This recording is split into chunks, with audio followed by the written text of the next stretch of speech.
బాల నారాయణ గౌడ్, నేను గౌడ ఐక్య సాధన సమితి రాష్ట్ర అధ్యక్షుడిని.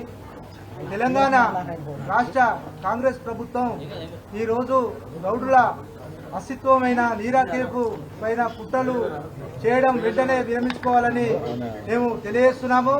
ముఖ్యంగా అక్టోబర్ నెలలోనే ఈ నీరాకేపును టూరిజం డిపార్ట్మెంట్ నుండి మరి ఈత కార్పొరేషన్ కు అప్పగిస్తూ జీవో రిలీజ్ చేసింది.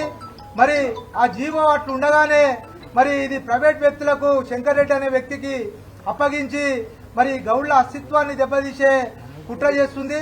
ముఖ్యంగా ఈ నీరా కేప్ అనేది మాజీ మంత్రివర్యులు వి శ్రీనివాస్ గౌడ్ అన్న మరి నిరుపేద గీత కార్మికులకు అదేవిధంగా నిరుద్యోగ గౌడ యువతకు మరి ఉపాధి కల్పించాలనే ఉద్దేశంతో మరి ట్యాంక్ బండ్ దగ్గర మరి నీరా కేప్ ను ఏర్పాటు చేసి మరి ప్రపంచ దృష్టిని కూడా మళ్లించే విధంగా మరి నీరా కేప్ ను ఏర్పాటు చేయడం జరిగింది. మరి ఇలాంటి నీరా కేప్ ను కాంగ్రెస్ ప్రభుత్వం వచ్చిన ఒక సంవత్సరం లోపే మరి ఇది లెగ్ వ్యూ బ్యాంకెట్ హాల్ అని ఫుడ్ కోర్ట్ అని చెప్పి మరి నీరా యొక్క అస్తిత్వాన్ని లేకుండా చేసే కుట్రలు చేస్తుంది.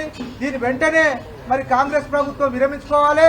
లేని ఎడల గౌడ సంఘాలు అదేవిధంగా తెలంగాణలో ఉండే అన్ని సామాజిక వర్గాలను కలుపుకొని మరి పెద్ద ఎత్తున ఈ కాంగ్రెస్ ప్రభుత్వం మీద మేము యుద్ధం చేసేదానికి కూడా ముందుకు వస్తామని చెప్పి తెలియజేస్తూ మరి ఈ రోజు ఈ పిలుపుని అందుకొని దాదాపు తెలంగాణలో ఉండే అన్ని గౌడ సంఘాలు వచ్చాయి.